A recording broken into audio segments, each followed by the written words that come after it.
चलो let us start with participle. The students who are new to the topic, okay, जो students को पता नहीं है पहले तो मैं बता दूं कि पार्टिसिपल क्या होता है। What is participle? जब वर्ब एडजेक्टिव का काम करने लगे, ध्यान से सुनो, छोटे में सुनो, उसके बाद सारा क्वेश्चंस बनेगा। ओके अब मेरे को ना थोड़ा सा मेहनत करने की जरूरत है। अब मैं थोड़ा सा 60 इंपॉर्टेंट रूल्स ऑफ ग्रामर की फ्रीक्वेंसी बढ़ाऊंगी। ओके थोड़ा तेजी से करवाना होगा। पार्टिसिपल जब वर्ब एडजेक्टिव का काम करने लग जाए उसको हम पार्टिसिपल बोलते हैं। ठीक है, जब मैंने आपको जेरेन पढ़ाया था, जेरेन में क्या पढ़ाया था? जब वर्ब नाउन का काम करने लग जाए तो उसको जेरेन बोलते हैं।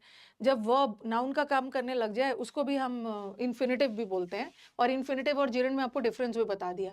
जब वर्ब हमारे वाक्य में वर्ब जब एडजेक्टिव का काम करने लग जाए उसको हम पार्टिसिपल बोलते हैं। और कई जगह पे पार्टिसिपल का नाम दिया होता है verbal adjective. Verbal adjective, participle को वर्बल एडजेक्टिव क्यों बोलते हैं? क्योंकि पार्टिसिपल होता तो वर्ब है बट काम करता है वाक्य में एडजेक्टिव का। अब आप बोलोगे हाँ, अब आप बोलोगे मैम ही इज गुड, तो या ही इज स्मार्ट। अब बोलोगे कि मैम ये भी तो एडजेक्टिव है, स्मार्ट भी तो एडजेक्टिव है और गुड भी तो एडजेक्टिव है, लेकिन ये पार्टिसिपल नहीं है। ये पार्टिसिपल क्यों नहीं है? क्योंकि पार्टिसिपल होने के लिए सबसे पहले उसको वर्ब होना होगा ना, तब जाके एडजेक्टिव का काम करेगा। बट ये तो असली वाला प्योर वाला एडजेक्टिव है। पार्टिसिपल में तो मिलावट है तो वो एडजेक्टिव बट काम है, तो वो वर्ब बट काम करता है एडजेक्टिव का। Okay, so all these are pure adjectives. They are not participle. For a word to act as a participle, first it should exist in a verb form and then act as an adjective. जैसे मैंने लिखा, the book is interesting. ठीक है, the book is in, book बहुत interesting है। तो सबसे पहले आईएनजी वाले वर्ड क्या होते हैं? कोई भी वर्ड का आईएनजी बन गया इसका मतलब है वो वर्ब है, वो वर्ब है। एंड वो किसकी विशेषता बता रहा है? Which word is it describing? It is describing the noun book. So book is a noun and the words describing nouns and pronouns are adjective. तो first of all it is existing in verb form, ing form, and it is describing this noun book. Noun की विशेषता बता रहा है, so this is an adjective. और जब verb adjective का काम करने लगे तो that is known as a participle. Okay, participle है। अगर मैं सिंपली ऐसा लिखती, the book is good, okay, तो मैं गुड को पार्टिसिपल नहीं मानती, बिकॉज गुड वर्ब है ही नहीं। ओके, सबसे पहले पार्टिसिपल होने के लिए तो उसको वर्ब में होना होगा ना, तब एडजेक्टिव का काम करेगा। ये तो असली वाला एडजेक्टिव है। ओके हाँ, तो बता दिया कि पार्टिसिपल होता क्या है। जब वर्ब एडजेक्टिव का काम करने लगे तो हम उसको पार्टिसिपल बोलते हैं। और वर्ब के 5 फॉर्म्स होते हैं, V1, V2, V3, V4, V5। और याद रखना, तो आप बोलोगे कि मैम ठीक है, जब वर्ब पार्टिसिपल का काम करने लगे तो कौन सा वर्ब का फॉर्म पार्टिसिपल का काम करता है? वर्ब का थर्ड फॉर्म और फोर्थ फॉर्म पार्टिसिपल का काम करता है। वर्ब का थर्ड फॉर्म जब पार्टिसिपल का काम करने लगे ना तो उसको हम क्या बोलते हैं? Past participle. और जब वर्ब का फोर्थ फॉर्म पार्टिसिपल का काम करने लगे, वर्ब के 5 फॉर्म्स में से V1, V2 और V5 पार्टिसिपल का काम नहीं करता है। दो ही फॉर्म वर्ब का पार्टिसिपल का काम करता है, एक V3 वाला और एक V4 वाला। V3 को हम पास्ट पार्टिसिपल बोलते हैं और V4 को हम प्रेजेंट पार्टिसिपल बोलते हैं। ठीक है, प्रेजेंट पार्टिसिपल। जैसे मैंने लिखा, आई वॉज शॉक्ड, ये शॉक्ड या आई वॉज सरप्राइज्ड या शॉक्ड, तो ये शॉक्ड जो है ना ईडी है, ईडी फॉर्म है, तो ये आपका V3 फॉर्म है। ठीक है, और फिर मैंने लिखा द इंसिडेंट इज शॉकिंग, ये जो घटना है बहुत शॉकिंग है, शॉकिंग है, तो ये ING फॉर्म है। ठीक है, सबसे पहले देखो कि ये कैसे एडजेक्टिव है। यहाँ पे आई की विशेषता बताई जा रही है। आई क्या था? शॉक्ड था। आई प्रोनाउन है और नाउन और प्रोनाउन की विशेषता बताने वाले वर्ड्स एडजेक्टिव है। और ये एडजेक्टिव कौन से फॉर्म में है? V3 फॉर्म में। और जब V3 फॉर्म में कोई वर्ब एडजेक्टिव का काम करने लगता है तो उसको हम क्या बोलते हैं? Past participle. Past participle. The incident is shocking, ये जो घटना है बहुत शॉकिंग है। ये शॉकिंग वर्ड किसकी विशेषता बता रहा है? घटना की, नाउन की। द लगा है नाउन, और नाउन की विशेषता बताने के लिए एडजेक्टिव चाहिए, लेकिन ये तो ING फॉर्म में है। सबसे पहले तो ING है, इसका मतलब है वर्ब है, बट घटना की विशेषता बता रहा है तो एडजेक्टिव भी है। और जब ING फॉर्म, वर्ब का जो V4 फॉर्म होता है ना वो ING फॉर्म होता है, और जब वर्ब का ING फॉर्म एडजेक्टिव का काम करने लग जाए तो उसको बोलते हैं प्रेजेंट पार्टिसिपल। अब मुझे बताओ कि इतना दूर क्लियर है? अब इससे एग्जाम में एरर कैसे कैसे आते हैं अब हम उस पर डिस्कस करेंगे। इतना दूर क्लियर है?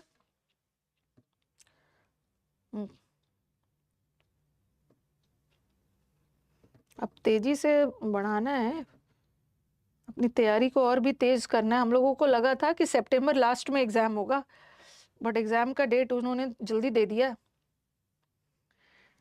ओके, इतना दूर क्लियर है। तो अब आपको पता चल गया कि दो तरह के पार्टिसिपल होते हैं। एक होता है पास्ट पार्टिसिपल। अब एग्जाम में एरर क्या आएगा, आपके दिमाग में भी क्वेश्चन आएगा कि मैम पास्ट पार्टिसिपल भी तो एडजेक्टिव का काम करता है, प्रेजेंट पार्टिसिपल भी तो एडजेक्टिव का काम करता है, but present participle ING form में काम करता है एडजेक्टिव का, अरे सॉरी, आईएनजी फॉर्म में एडजेक्टिव का काम करता है, और पास्ट पार्टिसिपल के कौन से फॉर्म में काम करता है, V3 फॉर्म। अब एक बहुत अभी हाल फिलहाल में जब मैं सारे क्वेश्चंस के समंदर में डूबी हुई थी, सारा पास्ट पार्टिसिपल और प्रेजेंट पार्टिसिपल का क्वेश्चंस कलेक्ट कर रही थी, तो हाल फिलहाल में मैंने देखा ना, इस बार के CHSL में भी 2024 वाला CHSL में भी व्हाट आई फाउंड कि इससे बहुत सारे एरर्स आते हैं। ठीक है, प्रीवियस पेपर में भी बहुत सारे एरर्स दिखेगा। आप बोलोगे कि मैम पास्ट पार्टिसिपल भी तो एडजेक्टिव ही है और प्रेजेंट पार्टिसिपल भी तो एडजेक्टिव है, बट एक आईएनजी फॉर्म में, एक V3 फॉर्म में, तो कैसे पता चलेगा कि कहाँ पे पास्ट पार्टिसिपल लगाया जाए और कहाँ पे प्रेजेंट पार्टिसिपल? शुरू के 10, 12, 13 क्वेश्चंस ना इसी पे, ये मुझे प्रीवियस पेपर में बहुत मिला। ठीक है, तो कैसे पता चलेगा कहाँ पास्ट पार्टिसिपल लगाओगे और कहाँ प्रेजेंट पार्टिसिपल? ध्यान से सुनोगे, जहां पे हम किसी इमोशंस वगैरह को बता रहे हैं, ठीक है, इमोशंस वगैरह बता रहे हैं, फीलिंग्स वगैरह बता रहे हैं, हाँ, तो वहां पे क्या लगाना, पास्ट पार्टिसिपल। और जहां इमोशंस फीलिंग्स वगैरह नहीं, मतलब बता रही हूँ, दो चीज बता रही हूँ। दो क्राइटेरिया है कि कैसे पता चलेगा कि कहाँ पे पास्ट पार्टिसिपल लगाएंगे और कहाँ पे प्रेजेंट पार्टिसिपल। एक तो जहाँ पे इमोशंस फीलिंग्स बता रहे हैं वहां पे पास्ट पार्टिसिपल लगाना, और जहाँ पे इमोशंस फीलिंग्स नहीं बता रहे हैं प्रेजेंट पार्टिसिपल लगाना। और पास्ट पार्टिसिपल में क्या होता है ना कि वो एक्टिविटी कंप्लीट हो चुका होता है, और यहाँ पे इनकम्प्लीट है, बता रही इनकम्प्लीट है। ठीक है, इनकम्प्लीट है, थोड़ा सा यहाँ पे बता दे रही हूँ। जैसे मैंने लिखा द बुक इज इंटरेस्टेड, या मैं एक दूसरा पहले देती हूँ। जैसे मैंने लिखा द इंसिडेंट इज शॉक्ड या शॉकिंग। मुझे किसकी विशेषता बतानी है, इंसिडेंट की, और ये इंसिडेंट क्या है, इंसिडेंट नाउन है, और नाउन की विशेषता बताने के लिए हमें तो एडजेक्टिव चाहिए, बट एडजेक्टिव तो ये भी है पास्ट पार्टिसिपल फॉर्म में, ये पास्ट पार्टिसिपल है, और शॉकिंग भी एडजेक्टिव है, बट ये क्या फॉर्म में है, प्रेजेंट पार्टिसिपल फॉर्म। ठीक है, फिर मैंने लिखा दूसरा वाला द स्टूडेंट्स, इसमें मैं बहुत सारे क्वेश्चंस करवाऊंगी, वो वर शॉकिंग या शॉक्ड। तो पहला वाला सेंटेंस देखो, द इंसिडेंट तो नॉन लिविंग थिंग है ना, और नॉन लिविंग थिंग के अंदर इमोशंस थोड़ी होता है, और जहाँ पे इमोशंस वगैरह का सेंस नहीं आया ना, इमोशंस तो हम के लिए पास्ट पार्टिसिपल लगाते हैं, बट ये घटना बड़ा शॉकिंग था, कहाँ यहाँ पे कोई इमोशंस वगैरह नहीं है तो शॉकिंग लगाओ। बट स्टूडेंट्स हमारे शॉक्ड थे, स्टूडेंट्स तो लिविंग थिंग है, स्टूडेंट्स के अंदर शॉक वाली फीलिंग थी, तो वहां पे क्या लगाओगे, अभी थोड़ा सा बता दे रही शॉक। ठीक है, कहाँ प्रेजेंट पार्टिसिपल लगाते हैं, कहाँ पे पास्ट पार्टिसिपल लगाते हैं। ओके,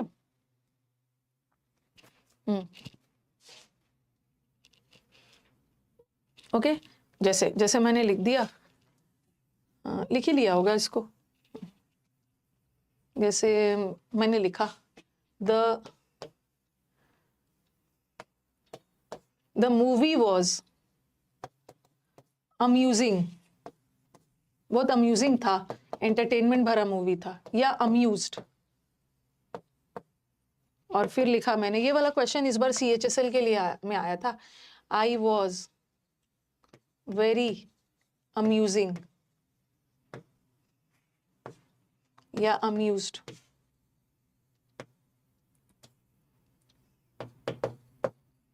अब देखो मूवी तो नॉन लिविंग थिंग है, ये मूविंग बड़ा एंटरटेनिंग था, मूविंग नॉन लिविंग थिंग है और फीलिंग्स वगैरह नहीं है, फीलिंग्स वगैरह नहीं है तो प्रेजेंट वाला लगाना। लेकिन आई वॉज में अम्यूज था, मैं कुछ हो गया, आई के अंदर फीलिंग है ना तो उसके लिए अम्यूज लगा, अम्यूज्ड अम्यूज्ड।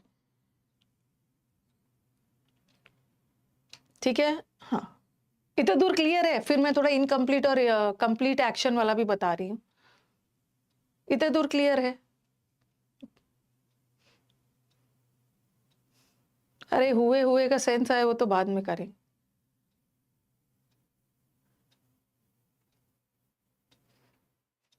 ठीक है, हाँ अब नेक्स्ट पे। कभी कभी अभी हम लोग ना बहुत डिटेल में पढ़ रहे हैं कि कहाँ पास्ट पार्टिसिपल लगाएंगे और कहाँ प्रेजेंट पार्टिसिपल लगाएंगे, क्योंकि इससे भर भर के एरर्स आए हैं एग्जाम। ठीक है, कहाँ पास्ट कहाँ प्रेजेंट से भर भर के एग्जाम्स में एरर आए। अब देखो, अब मैंने एक और सेंटेंस लिखा, मैंने लिखा the college has introduced exam oriented या एग्जाम इनकम्प्लीट और कंप्लीट एक्शन वाला बता रही, ओरिएंटिंग कोर्सेज। हमें किसकी विशेषता बतानी? कॉलेज ने एग्जाम को ध्यान में रखकर कोर्स बनाए हैं। कोर्सेज नाउन है और नाउन की विशेषता बताने के लिए एडजेक्टिव चाहिए, तो ये प्रेजेंट पार्टिसिपल वाला एडजेक्टिव है और ये पास्ट पार्टिसिपल, पास्ट पार्टिसिपल वाला। अब बताओ, यहाँ इमोशंस वगैरह नहीं देखना है, अब यहाँ पे बताओ कि कॉलेज ने एग्जाम, हाँ कॉलेज ने वो कोर्स ऑलरेडी बना दिया है, एग्जाम को ध्यान में रख कर कोर्सेज ऑलरेडी बन चुका है ना, तो एक्शन कंप्लीटेड है और एक्शन कंप्लीटेड के लिए ओरिएंटेड लगाओ। ठीक है, ओरिएंटेड ओरिएंटेड। ओके, और एक एग्जांपल दे रही हूँ। फिर मैंने लिखा द कंट्री रिस्पेक्ट्स, ये वाला एग्जाम में बहुत बार आया है, लॉ अबाइडेड या कानून को मानने वाले नागरिक, लॉ अबाइडिंग सिटीजन्स। बताओ क्या होगा यहाँ पे? कंट्री रिस्पेक्ट करता है कानून को मानने वाले नागरिक, क्या होगा इसमें?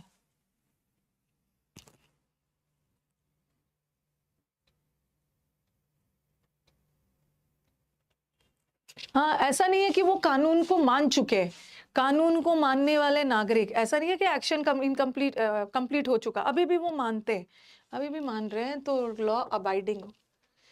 ठीक है, लॉ अबाइडिंग। एक ऐसा भी क्वेश्चन आता है, एवर ग्रोइंग पॉपुलेशन, लगातार बढ़ता, एवर ग्रोन पॉपुलेशन नहीं होगा, लगातार बढ़ता हुआ पॉपुलेशन, मतलब पॉपुलेशन अभी भी बढ़ रहा है, कंप्लीट नहीं हुआ है, तो एवर ग्रोइंग। ठीक है, तो मैंने प्रेजेंट पार्टिसिपल और पास्ट पार्टिसिपल के बीच का डिफरेंस भी बता दिया और ये भी बता दिया है कि कहाँ पे प्रेजेंट पार्टिसिपल यूज करेंगे, कहाँ पे पास्ट पार्टिसिपल। एक्शन कंप्लीट का सेंस दे रहा है तो पास्ट पार्टिसिपल लगा देना, इनकम्प्लीट में मतलब अभी भी वो लोग वो काम को कर रहे हैं तो आईएनजी फॉर्म में लगा देना, और इमोशंस वगैरह के लिए तो पास्ट पार्टिसिपल लगाओ। ठीक है, एक तो ये पार्टिसिपल हो गया, और एक और एवर ग्रोइंग पॉपुलेशन। एक तो होता है प्रेजेंट, देखो और एक एरर आता है एग्जाम में, एक होता है प्रेजेंट पार्टिसिपल, ठीक है, एक होता है प्रेजेंट पार्टिसिपल, और अभी मैंने आपको बताया है एक होता है पास्ट पार्टिसिपल, पास्ट पार्टिसिपल। और तीसरा एक पार्टिसिपल होता है जिसको हम क्या बोलते हैं? Perfect participle. परफेक्ट का मतलब ही है काम हो चुका है, और यहां से भी एरर्स आता है। परफेक्ट पार्टिसिपल में हम क्या लिखते हैं? इसका फॉर्मूला होता है हैविंग प्लस V3। ओके, इसको हम परफेक्ट पार्टिसिपल बोलते हैं। और कभी कभी एग्जाम में परफेक्ट पार्टिसिपल का एक्टिव पैसिव वाला भी एरर आता है, इसको लिख लीजिए। ये हैविंग, परफेक्ट पार्टिसिपल को फॉर्मूला में हैविंग प्लस V3 लिखेंगे। सेंटेंस दूंगी तो क्लियर हो जाएगा, लेकिन ये एक्टिव वॉइस में। ठीक है, और इसी को अगर मुझे पैसिव वॉइस में करना है ना, तो मैं having plus been plus V3 लगा दूं, तो ये क्या बन जाएगा? पैसिव। ठीक है, पैसिव बन जाएगा। तो परफेक्ट, कभी कभी एग्जाम में ऐसे भी एरर्स आते हैं कि पार्टिसिपल तो उन्होंने परफेक्ट पार्टिसिपल तो लगाया है, बट जहाँ बीन की जरूरत नहीं है, जिसको एक्टिव जाना चाहिए ना उसमें बीन लगा देते हैं, और जिसको पैसिव जाना चाहिए उसमें बीन हटा देते हैं। ये 3 आप लिखिए, ठीक है। और इसके बाद मैं आपको कुछ क्वेश्चंस करवाती हूँ, उसके बाद आपको सब क्वेश्चन, उसके बाद फिर और 1-2 चीज आपको समझाऊंगी। क्वेश्चंस किया जाए। मतलब अभी परफेक्ट पार्टिसिपल का मैंने बस पहला वाला पहलू बताया है कि पार्टिसिपल होता क्या, 3 तरह के पार्टिसिपल है, एग्जाम में भर भर के एरर्स आते हैं, कहाँ प्रेजेंट पार्टिसिपल चाहिए, कहाँ पास्ट पार्टिसिपल, और परफेक्ट पार्टिसिपल से एक्टिव पैसिव का एरर आता है। ओके, चलो लेट्स डू द क्वेश्चन।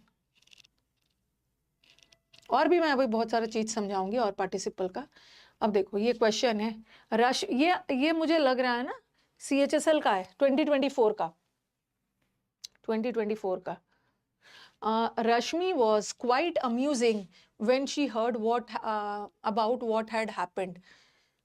किसी घटना को सुन के रश्मि was quite amusing. Amusing गलत है ना, यहाँ पे अम्यूजिंग गलत है। आप बोलोगे मैम रश्मि की विशेषता बता रही है, रश्मि तो नाउन है, नाउन की विशेषता के लिए तो एडजेक्टिव चाहिए, बट रश्मि एक लिविंग थिंग है, और लिविंग थिंग के अंदर फीलिंग्स होती है, और फीलिंग्स के लिए ना हम प्रेजेंट पार्टिसिपल को यूज ना करके past participle. Rashmi was surprised, Rashmi was shocked, Rashmi was amused, Rashmi was interested in doing the work. Interesting नहीं है, बुक इंटरेस्टिंग हो सकता है, ठीक है। ज्यादा डूअर रिसीवर मत करना, इसको कहीं से भी वर्ब मत समझ लेना।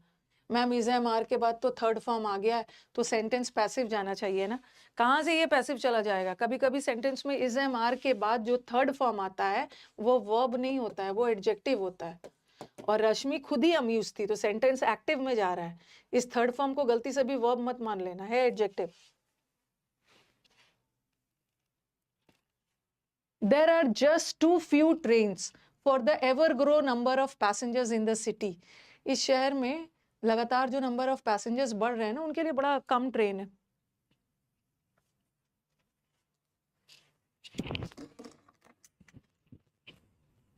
अब सीरियस हो जाइए, अब इधर उधर की बातें नहीं करिए, सीरियस हो जाइए। मैं देखती हूँ ना जब क्लास शेड्यूल होता है 2-3 बच्चे आ जाते हैं, पता नहीं अनाप शनाप बात करते हैं। सबसे पहले ever growing number of passengers, हमें पैसेंजर्स, नंबर ऑफ पैसेंजर्स की विशेषता बतानी है ना, और विशेषता बताने के लिए हमें एडजेक्टिव चाहिए, ठीक है। और ग्रो वर्ब का कौन सा फॉर्म है, ग्रो तो वर्ब का V1 फॉर्म है, एडजेक्टिव कभी भी V1 फॉर्म में नहीं होता है। एडजेक्टिव या तो वर्ब का थर्ड फॉर्म चाहिए या तो वर्ब का फोर्थ फॉर्म चाहिए। लेकिन लगातार बढ़ता हुआ पॉपुलेशन, ऐसा नहीं है कि बढ़ चुका है, बढ़ता हुआ, तो एवर ग्रो नहीं होगा, ever growing. Next, many people who are otherwise law-abiding citizens break traffic rules knowingly. बहुत सारे ऐसे लोग होते हैं जो मतलब रूल्स को मानते हैं, हाँ लॉ अबाइडिंग सिटीजन्स है, लेकिन कभी कभी वो भी जानबूझकर रूल्स को तोड़ देते हैं। एनिमल्स के अंदर भी फीलिंग्स होती है। ये जो अबाइड है ना, वर्ब का V1 फॉर्म है, लेकिन हमें तो सिटीजन्स की विशेषता बतानी है, ठीक है। 20 कहाँ से कर दिए, स्लाइड नंबर 7 है स्लाइड नंबर, कहीं से क्वेश्चन ना प्रीवियस पेपर से उठाया होगा। तो अबाइड का थर्ड फॉर्म अबाइडेड होता है, और इसका ING अबाइडिंग होता है, लेकिन कानून को वो अभी भी मान रहे हैं ना, तो it's not law abide, it's law abiding. तीसरा, airlines have increased fares, airlines ने अपना किराया बढ़ा दिया है, because according to the new rules only limiting passengers are allowed.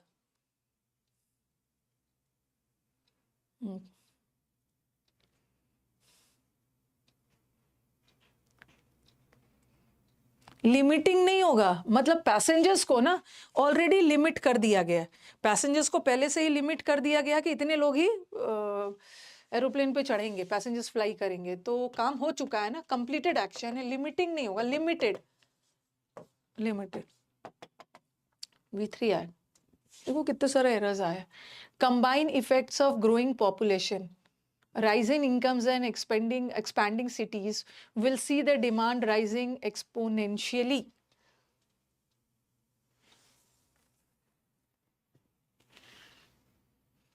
आप लोग खुद फील कर रहे होगे कि यहाँ पे आपको जो भी कंटेंट मिल रहा है ना, इससे ऐसा नहीं कि आपका स्पोकन इंग्लिश इंप्रूव होने वाला, ये एकदम एग्जाम ओरिएंटेड।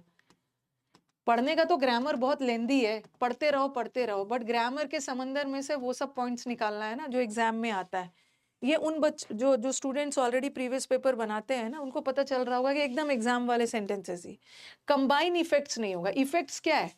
इफेक्ट्स नाउन है, और नाउन की विशेषता बताने के लिए एडजेक्टिव चाहिए, बट कंबाइन तो बी फर्म है, लेकिन ऑलरेडी इसका इफेक्ट कंबाइन हो चुका है, तो कंबाइनिंग नहीं होगा, कंबाइन। ये तो फिर से आ गया, she was quite amusing at that story, 2 बार आ गया अम्यूज वाला।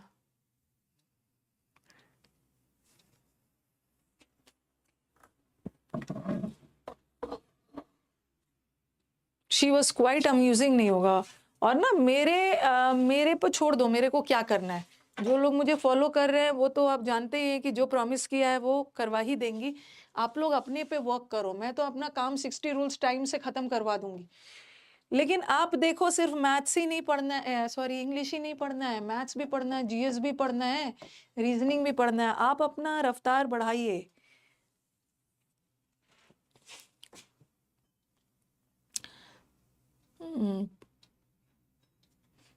शी वॉज क्वाइट अम्यूजिंग नहीं हो तो काफी अम्यूज थी वो, खुश थी, स्टोरी सुनकर हैप्पी थी। वी टोटली बिलीव यू, तो बिलीव का स्पेलिंग सही लिखना, BELEIV नहीं होता, एग्जाम में आता है BELI, फिर से E, फिर से V, फिर से E, सही लिखना। एग्जाम पास आ गया है, पास आ गया तो मेरे को क्यों डरा रहे हो? एग्जाम पास आ गया तो आपको डरना है ना, मेरे को क्यों डरा रहे हो?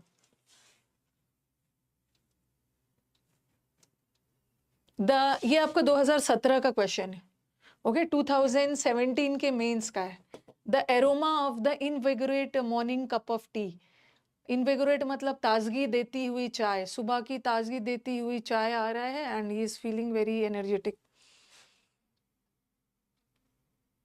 जैसे बोलते हैं ना, जैसे बोलते हैं steaming boiling cup of tea, खौलता हुआ चाय चाय खौल रहा है, बॉइलिंग कप ऑफ टी। या आप बोलते हैं स्टीमिंग, स्टीमिंग का मतलब भी एकदम खौलता हुआ चाय, स्टीमिंग खौलता हुआ चाय। उसी तरह ताजगी भरा देता हुआ चाय, ताजगी दे चुका नहीं है, चाय की विशेषता बता रहा है, ताजगी भरा चाय। जैसे हाँ, जैसे आप लोग स्पोकन इंग्लिश बोलते हो, स्पीकिंग इंग्लिश नहीं होगा, स्पोकन इंग्लिश मतलब स्पोकन इंग्लिश कोर्सेज, मतलब जो कोर्सेज इंग्लिश को ध्यान में, स्पोकन को रख के ध्यान में बनाया जा चुका है, पास परफेक्ट लगाओ, ठीक है। जैसे जैसे मोमोज खाते हो आप लोग, तो मोमोज को पहले से ही स्टीम करके दिया जाता है ना, स्टीम्ड मोमोज या फ्राइड क्या बोलते हैं, फ्राइड राइस, ओके। फ्राई करता हुआ राइस नहीं, राइस को पहले से फ्राई करके पका के स्टीम करके आपको दिया गया। खौलता हुआ चाय नहीं खाना है, हाँ मोमोज नहीं खाते हैं ना, तो मत खाना, ओके वो नहीं खाना है, बहुत खराब चीज है, नहीं खाना, एग्जाम के पहले तो नहीं खाना। पीपल, जो लोग टूरिस्ट स्पॉट में जाते हैं, they are always thrilling to see the scenario here.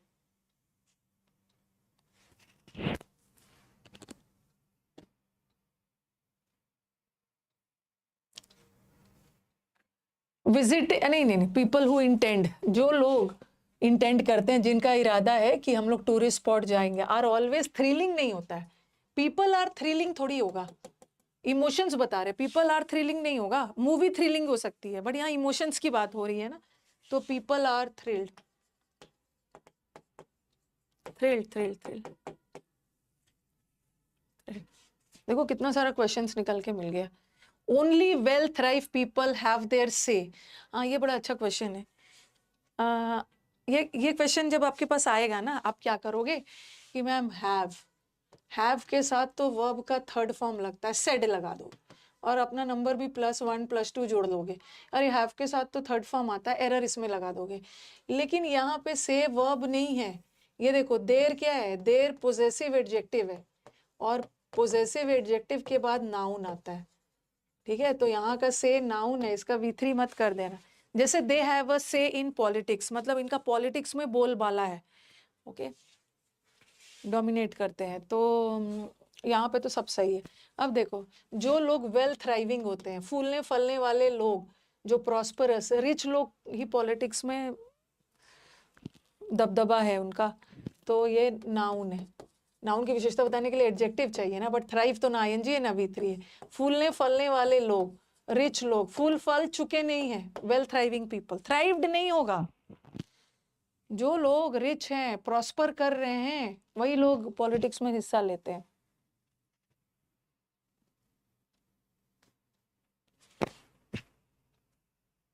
She tried to console the frightening child, उसने डरे हुए बच्चे को कंसोल करने की कोशिश की, बट फेल हो गई।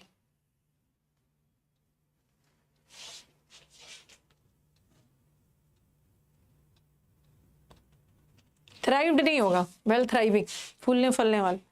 फ्राइटनिंग चाइल्ड नहीं होता, डरा हुआ बच्चा, बच्चे के अंदर इमोशन है, डरा हुआ है, तो V3 लगाना है, फ्राइटेंड चाइल्ड, फ्राइटेंड। नेक्स्ट, चलो बताओ। डॉक्टर्स का कहना है कि जो लोग रेड मीट खाते हैं, red meat is one of the lead cause of heart disease.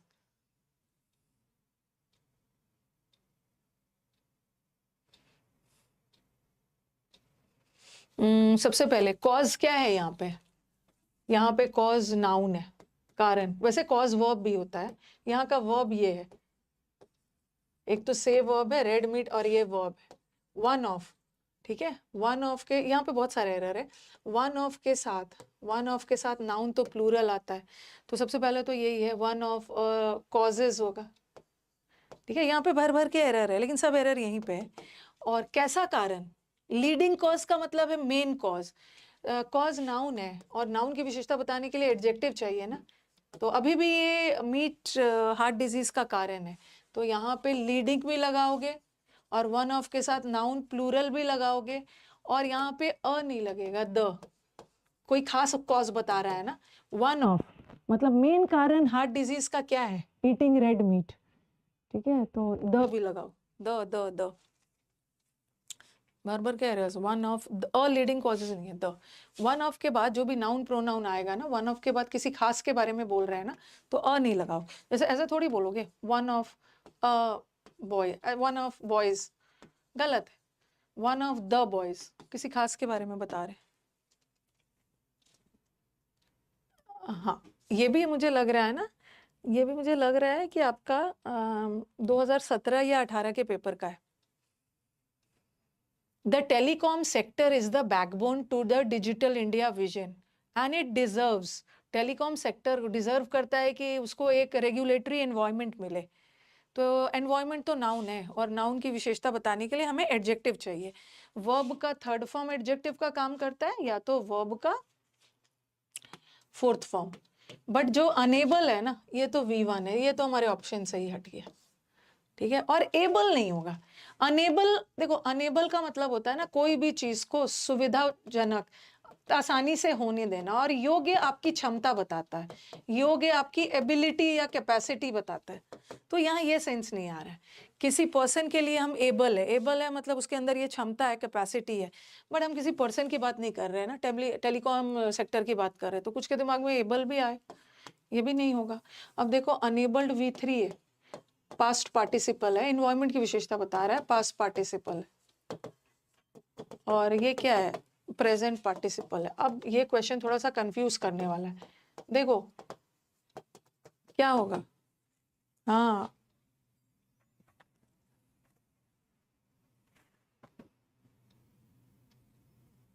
Enabling होगा, क्योंकि डिजर्व्स, अभी एक्शन कंप्लीट नहीं हुआ, इसको एक बहुत फैसिलिटेटिंग, बहुत अच्छा इन्वायरमेंट की जरूरत है, अभी काम खत्म नहीं हुआ, इसको चाहिए incomplete action. The biggest problem faced by all developing countries is the lack of training manpower. Developed countries भी होता है, जो कंट्री ऑलरेडी डेवलप हो चुका है, यहाँ पे पास्ट पार्टिसिपल लगाएंगे, और जो कंट्रीज डेवलप हो रहा है, अभी इनकम्प्लीट एक्शन है, उसके लिए हम प्रेजेंट पार्टिसिपल लगाएं। दोनों करेक्ट है। तो यहाँ पे डेवलपिंग कंट्रीज की बात हो रही है। हाँ, गड़बड़ी कहाँ पे है? मैन पावर को पहले से ही ट्रेन किया जा चुका है। ट्रेनिंग मैन पावर नहीं होगा। ओके, मैन पावर नाउन है, नाउन की विशेषता के लिए ट्रेंड, मैन पावर को पहले से ट्रेन करके रखना है।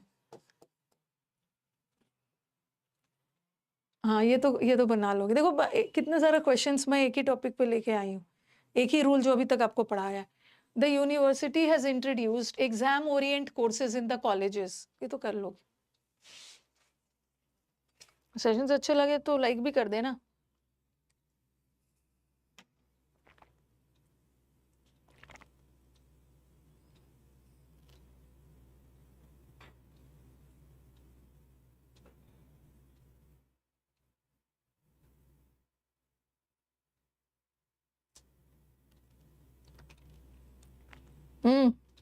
ओरिएंटिंग नहीं है, एग्जाम को ध्यान में रखकर आपका ऑलरेडी कोर्स बन चुका है, ओरिएंटेड। ठीक है, और भी है। हाँ, a major thrust of the emerged technology is seen in the field of transporting fresh food. ये फ्रेश फूड के ट्रांसपोर्टेशन के क्षेत्र में ना, बताओ।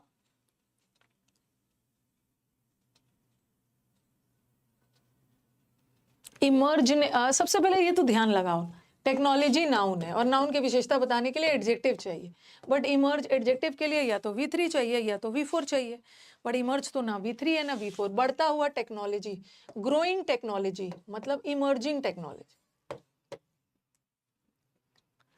Leaders are self direct but learning and understanding are the keys to self direction. बताओ कहाँ पे एरर है?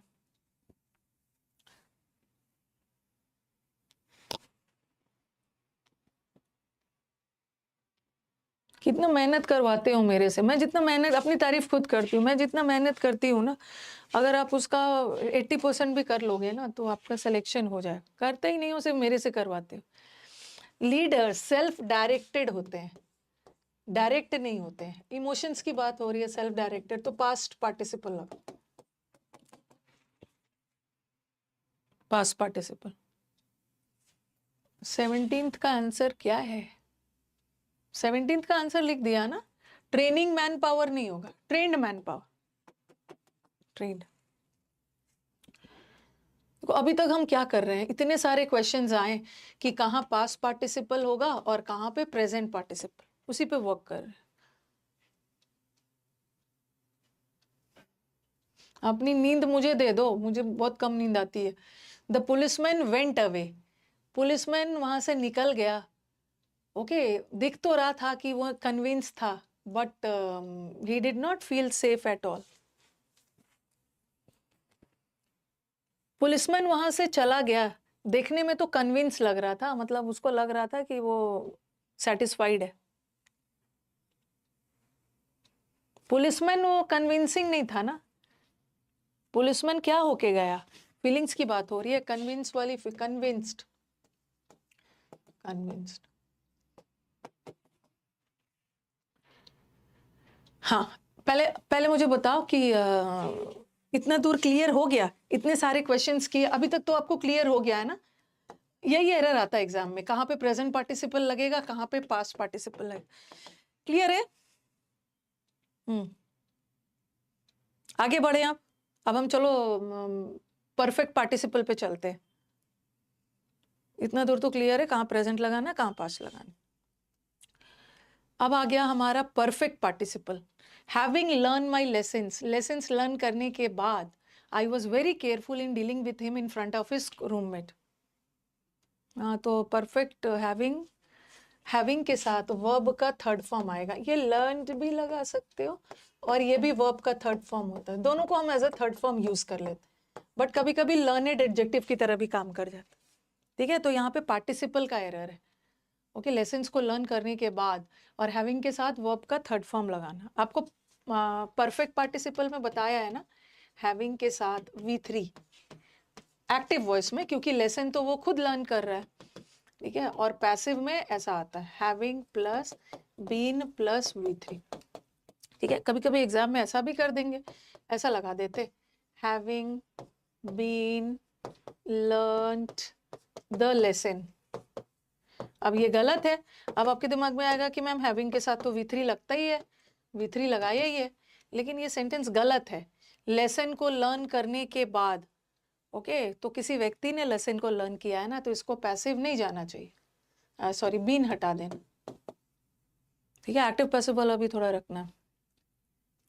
Next, after having working for 4 years in a private firm, Sonal started preparing for various bank entrance exams.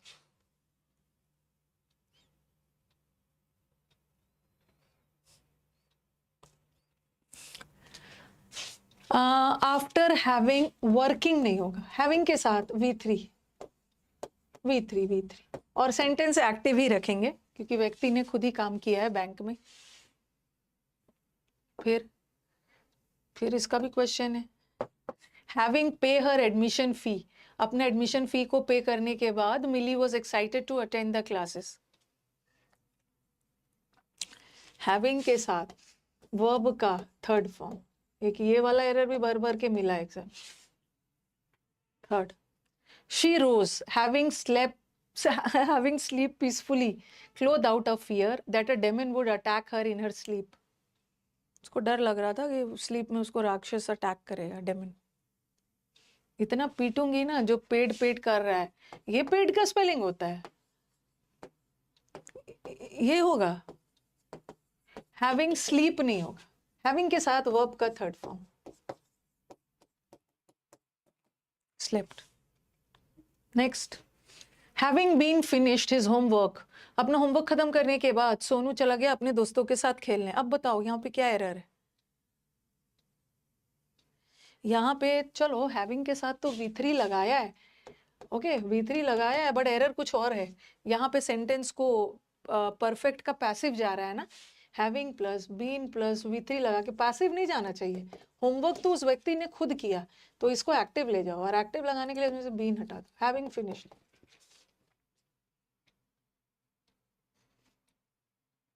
Been नहीं होगा तो थोड़ा active passive का भी एरर चाहिए। हाँ, इतना दूर तो मैंने आपको बता दिया है। अभी जो मैंने जितना पढ़ाया उसी पे बेस्ड आपको 23-24 सेंटेंसेस जो भी करवाया है। ओके, देखो एक ऐसा टाइप का क्वेश्चन भी आता है, ये मुझे लग रहा है पिछले साल भी आया है, और ये उसके पहले साल मैंने मतलब बहुत सा बार प्रीवियस पेपर में मुझे ये सेंटेंस देखने को मिला है। Okay, Akshay Kumar being a good actor he is presented with the national award. एक पार्टिसिपल का ना वो भी एरर आता है। चलो एक मिनट, यहाँ पे मुझे थोड़ा सा समझाना है। 2 क्लास और बाकी है समुद्र मंथन में, हाँ तो कर लीजिए, बहुत अच्छी बात है। एक देखो, ये मुझे थोड़ा सा समझाना था, पार्टिसिपल के साथ हमेशा एक सब्जेक्ट चाहिए। देखो मैंने लिखा it was a cold day, he took an umbrella.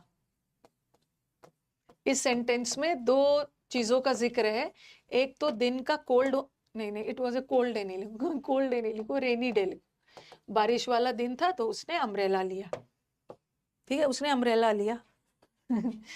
ये सेंटेंस में इट किसके लिए लगा है? रेनी डे के लिए, डे के लिए इट लगा है, और जिसने अम्ब्रेला लिया ना उसके लिए ही लगा है। तो 2 अलग अलग काम हो रहा है, एक तो दिन का रेनी होना और दूसरा अम्ब्रेला लेना। अब मैं दोनों सेंटेंस को एक साथ जोड़ती हूँ,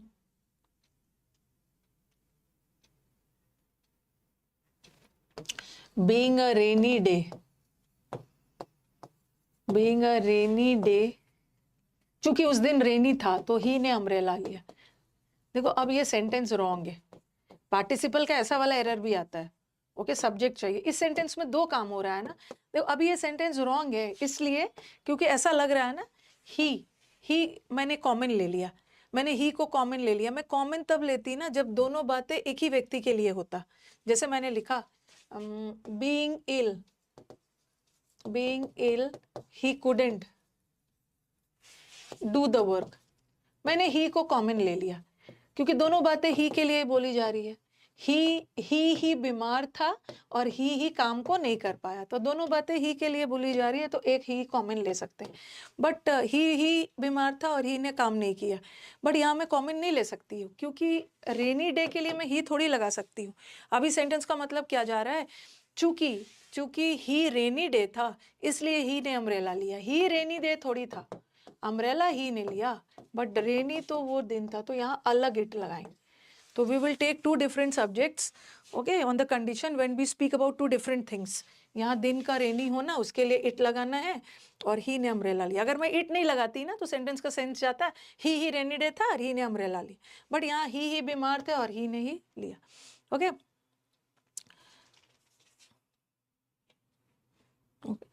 तो यहाँ पे देखो, यहाँ पे ऐसा वाला सेंटेंस आपको मिलेगा, Akshay Kumar being a good actor, Akshay Kumar चूंकि एक अच्छे एक्टर है, तो देखो दोनों बातें अक्षय कुमार के लिए बोली जा रही है।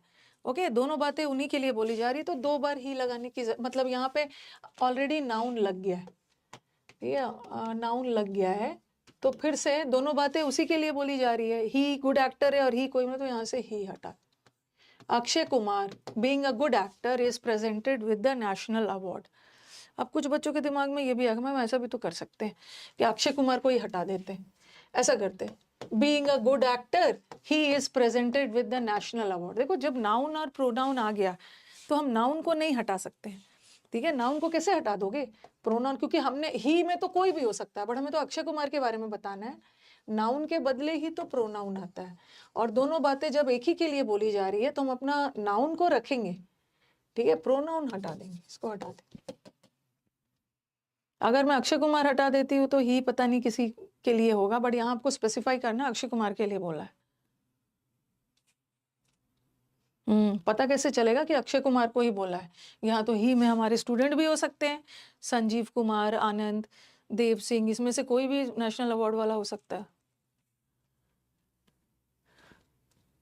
The Goldsmith poured the melted gold in another container, पिघला हुआ गोल्ड को दूसरे कंटेनर में डाल दिया।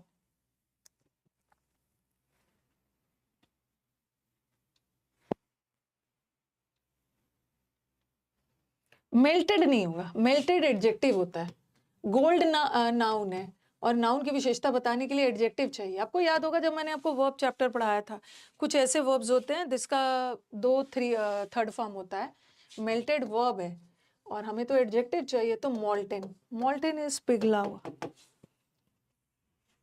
आई विजिटेड, हाँ एक तो और चीज बताना था, चलो पार्टिसिपल का, एक तो हमने पार्टिसिपल में प्रेजेंट और पास्ट वाला पढ़ा, फिर हमने पढ़ा कहाँ लगेगा प्रेजेंट, कहाँ लगेगा पास्ट, फिर परफेक्ट पढ़ा। एक चीज आपको मैंने जीरेंड में भी पढ़ाया था, ये भी पार्टिसिपल में लिख लो आप, कि जीरेंड के साथ अगर कोई भी नाउन प्रोनाउन आता है तो वो क्या होता है, पोजेसिव केस। ये मैंने जीरेंड चैप्टर में पढ़ाया है। ओके उसी तरह पार्टिसिपल के साथ और खास करके प्रेजेंट पार्टिसिपल के साथ हमेशा objective case. 16 important rules of grammar में भी पढ़ा है, जीरेंड के साथ पोजेसिव केस और पार्टिसिपल के साथ ऑब्जेक्टिव केस, क्योंकि जीरेंड नाउन होता है ना, और नाउन का पोजेशन बनाते हैं। अब आप बोलोगे कि मैम जीरेंड भी तो आईएनजी फॉर्म में होता है, और ठीक है पास्ट पार्टिसिपल तो V3 फॉर्म में होता है, बट जो प्रेजेंट पार्टिसिपल है वो भी तो आईएनजी फॉर्म में होता है, ठीक है। पास्ट का तो छोड़ दो, पास्ट तो V3 फॉर्म में होता है, प्रेजेंट पार्टिसिपल भी आईएनजी फॉर्म में होता है, और जीरेंड भी आईएनजी फॉर्म में होता है। तो कैसे पता चलेगा कि कहाँ का आईएनजी जीरेंड है और कहाँ का आईएनजी पार्टिसिपल है। ओके कहाँ का आईएनजी ये नहीं पढ़ा है ना, तो पढ़ा देती हूँ कहाँ का आईएनजी प्रेजेंट पार्टिसिपल है, और कहाँ का कंफ्यूजन आ सकता है ना कि जीरेंड भी आईएनजी फॉर्म होता है। इसका तो मैंने हिंदी में बहुत अच्छा टेक्निक बताया, जीरेंड भी आईएनजी होता है, पास्ट पार्टिसिपल आईएनजी नहीं होता है, बट प्रेजेंट पार्टिसिपल तो आईएनजी होता है। और अभी तो मैम आप बता रहे हो कि जीरेंड के साथ पोजेसिव लगाना और प्रेजेंट पार्टिसिपल के साथ ऑब्जेक्टिव केस लगाना। पहले तो पता चलना चाहिए ना कि कहाँ का आईएनजी प्रेजेंट पार्टिसिपल है और कहाँ का आईएनजी पास्ट पार्टिसिपल है। अब हमारे स्टूडेंट्स बताएंगे, हाँ हुए का सेंस जाए। देखो थोड़ा सा हिंदी कर लेते हैं हम लोग कि जहां भी मैंने उसको भागते हुए देखा, मैंने उसको सोते हुए देखा, मैंने उसको पढ़ते हुए देखा, मैंने भागते हुए देखा, खेलते हुए देखा, तो खेलते हुए, भागते हुए, पढ़ते हुए, सोते हुए, वो सब उस व्यक्ति की विशेषता बता रहा है ना। तो जहां हुए हुए का सेंस आए तो वो पार्टिसिपल है और उसके पहले ऑब्जेक्टिव लगा। और जहां ना ना का सेंस आए, उसका खेलना, उसका सोना, उसका पढ़ना, उसका देर रात बाहर रहना, तो वहां पे ना ना का सेंस आए तो वहां पे जीरेंड। ठीक है, अभी सेंटेंस को देखते हैं, सेंटेंस को देखते हैं। I visited my grandma's and grandpa's grandpa and grandma's house and found dash missing.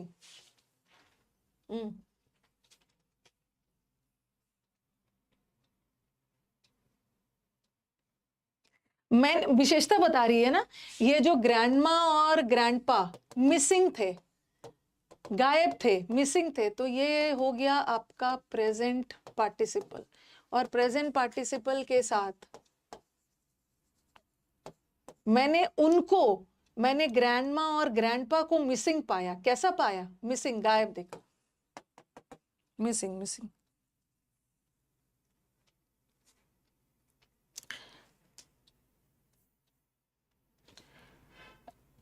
खत्म करती हूँ। Being a rainy day we didn't go out.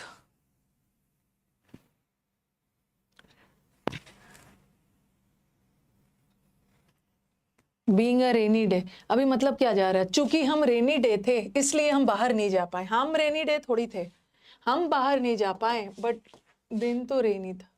It लगाओ, दो अलग अलग बातें बोली जा रही है ना। इट रेनी डे के लिए हम जो बाहर नहीं जा पाए उसके। Walking on the road a rickshaw hit him.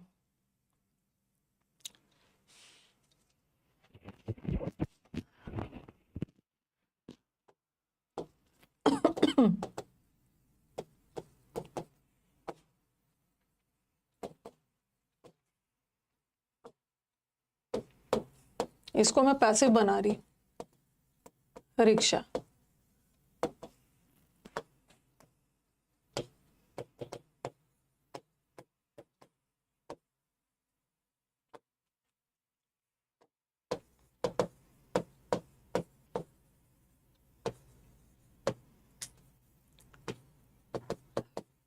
ऊपर वाला सेंटेंस इज करेक्ट, ऊपर वाला सेंटेंस इज करेक्ट, बट नीचे वाला रॉन्ग है। ओके, नीचे वाला रॉन्ग है, तो बताओ क्यों? देखो, सबसे पहले देखो, हम लोग ना अपने सेकंड सब्जेक्ट को देखेंगे। ही वॉज हिट, ही को हिट किया गया रिक्शा से। ठीक है, ही हिट हुआ, ही को चोट लगी, टक्कर मारकर रिक्शा ने गिराया, और ही तो वॉक कर रहा था ना। दोनों बातें ही के लिए बोली जा रही है। अपना सेकंड सब्जेक्ट से कंपेयर करो। ही को ही रिक्शा के द्वारा चोट लगी और ही वॉक कर रहा था, तो दोनों बातें ही के लिए बोली जा रही है।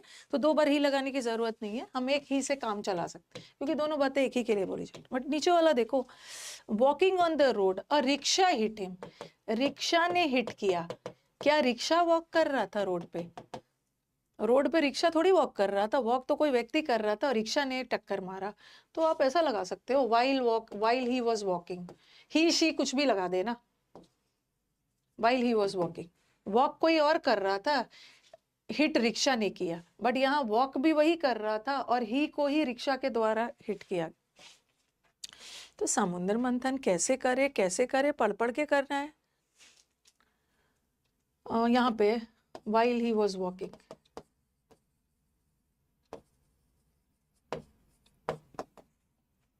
Okay. We are interested in purchasing new machine since it has many features unavailable in conventional washing machines.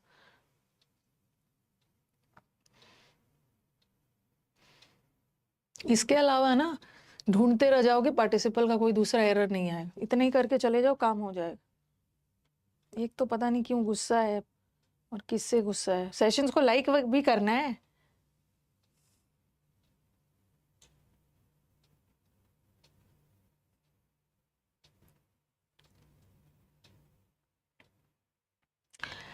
We are interesting नहीं है, we are interesting. Movie interesting हो सकता है, बट आपके अंदर इंटरेस्ट वाली फीलिंग जागी है इंग्लिश के प्रति, तो फीलिंग के लिए तो पास्ट पार्टिसिपल लगाओगे। Students are interested, in joining the classes. हाँ, बहुत अच्छा क्वेश्चन है। I was got defeated by my best friend, मेरे को अपने बेस्ट फ्रेंड के द्वारा डिफीट किया गया online typing speed test steno वाले में।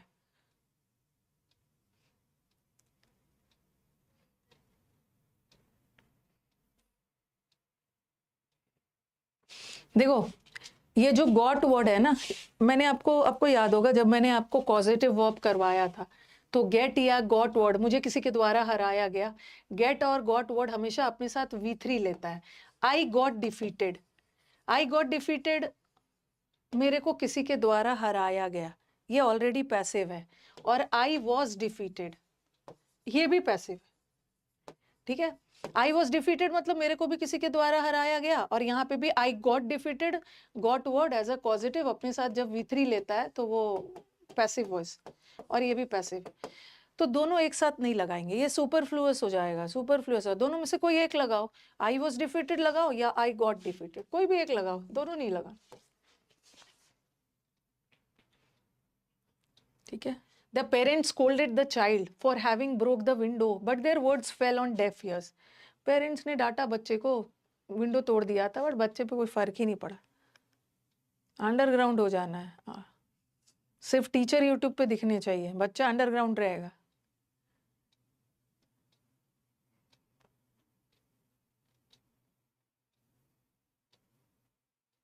बच्चा अचानक से ना पड़ोसी के पास आएगा सिलेक्शन लेटर लेके, आपको joining letter for having, broke नहीं होगा, V3 लगेगा, ब्रोकन।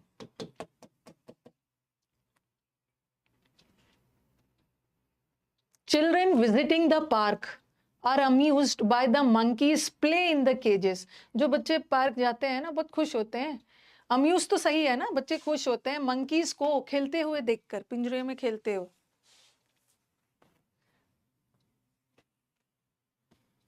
अंडरग्राउंड होने का टाइम आ गया है, प्रीपोन कर दिया आपका एग्जाम। मैं भी तो आराम आराम से चल रही थी ना, ये सोच के कि लास्ट में होगा।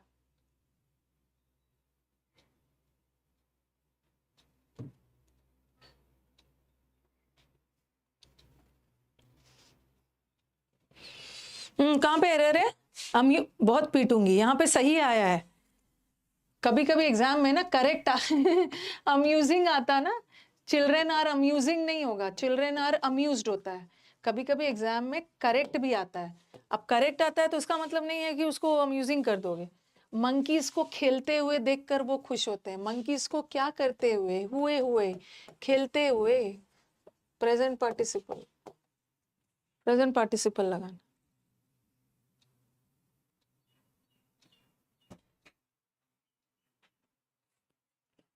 खत्म क्यों नहीं हो रहा है? बीइंग डार्क, ये तो करवाया है। The electrician could not find the switch board, अभी सेंटेंस का मतलब क्या निकल रहा है?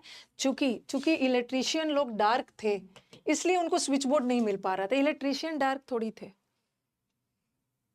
सबसे ज्यादा आपको पड़ोसी परेशान करते हैं, मदर फादर नहीं करते। हाँ, वो जगह डार्क था, ठीक है। तो इतने सारे क्वेश्चंस पार्टिसिपल, एक एक घंटा आपको पार्टिसिपल पढ़ाया जा रहा है। चलो हो गया, अब चलो बैचेस के बारे में बात करते हैं।